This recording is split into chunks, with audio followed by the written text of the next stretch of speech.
Sekarang beralih di Gunung Tirtadahana, ada seorang resi bernama Begawan Suwanda Geni.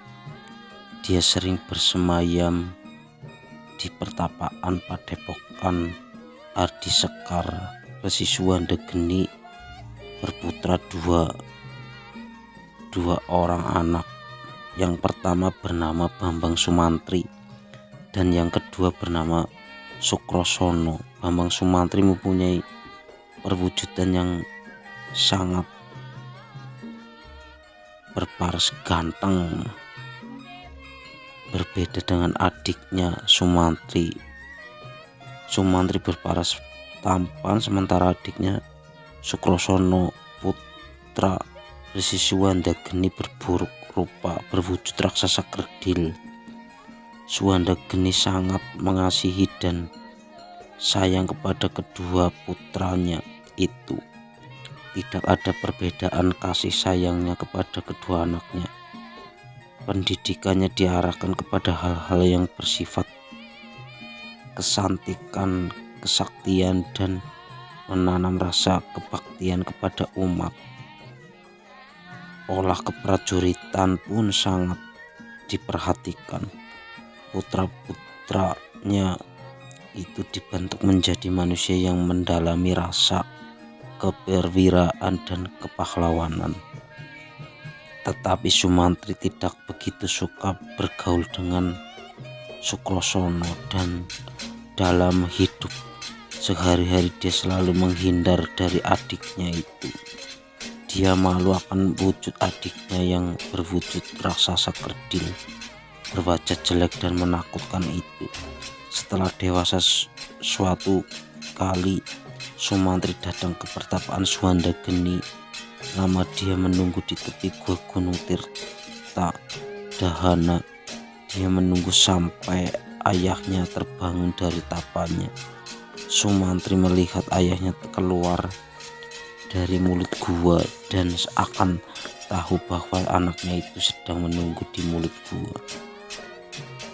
Apa yang membuat engkau datang ke pertapaanku?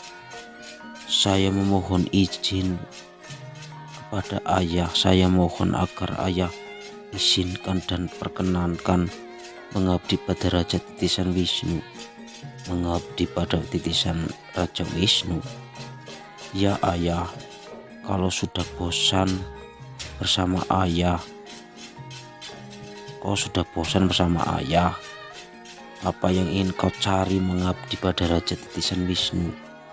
Aku ingin menambah pengalaman hidup dan menambah ilmu yang telah kuperoleh di bawah bimbingan ayah. Kau masih merasa kurang dari apa yang telah kuajarkan? Bukan begitu ayah, kata Sumantri. Semua telah aku dapatkan dari ayah. Bukan aku saja, Sukrosono pun telah mendapatkan ilmu dari ayah. Saya ingin menambah ilmu dari ilmu yang telah ayah berikan kepada kami. Saya ingin menambah pengalaman. Saya bisa menambah pengalaman selama saya bisa mengabdi pada seorang yang menjelma dari Titisan Wisnu. Mungkin orang itu Prabu Arjuna Sasra, Raja Kerajaan Maespati. Suwanda Geni memandang Sumantri. Dia lihat Sumantri yang tampan, seakan-akan selama ini tak pernah dia perhatikan putranya itu. Tampan dan berbudi.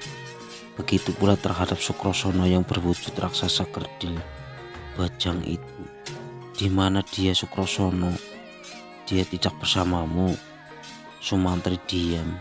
Dia tunduk seakan-akan dia menghindar dari pandangan ayahnya itu.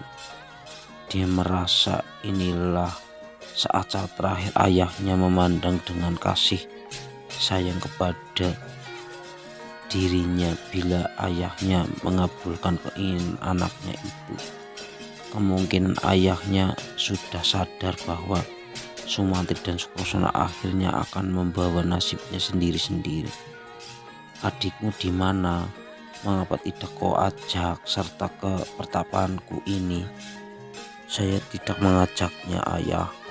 Biarkan kami hidup sendiri-sendiri, dia tidak boleh tergantung terus bersamaku. Baiklah kalau begitu, ayah memang tak bisa menahan kalian terus-menerus berada di sisi ayah. Di Gunung Tirtadahana ini, ayah harus rela mengizinkan kalian meninggalkan ayah. Nasihat ayah agar dalam mengabdi harus benar-benar tulus. Apakah benar Arjuna Sasra Raja Maespati yang berbudi halus dan selalu mengutamakan kebenaran itu? Titisan Batara Wisnu. Untuk mengetahui kebenarannya, beliau harus dibuat marah. Harus dibuat marah? Tanya Sumantri. Ya, kemarahannya harus dipandang. Hal itu harus kamu lakukan. Kamu harus mempancing kemarahannya. Disitulah kalau kau baru tahu kebenarannya. Apa raja tempat kau mengabdi itu adalah jelmaan titisan Wisnu. Apa yang harus saya lakukan, ayahanda? Dalam perjalanan pengabdianmu, pada suatu saat kau akan mendapatkan kesempatan untuk membuat Arjuna Sasra marah sampai ia bertriwikrama. Ingat itu Sumantri, carilah celah di mana kau menemukan kesempatan itu. Baik ayah, saya akan cari kesempatan itu. Setelah mendapat banyak arahan dari Begawan Suwandageni, Sumantri pun berpamitan. Sementara Prabu Arjuna Sasra masih saja sedang bersedih hati. Banyak yang telah dia lakukan untuk mengobati rasa bersedih. Hal itu meski Prabu Arjuna Sasra sudah beristri putri-putri terpilih.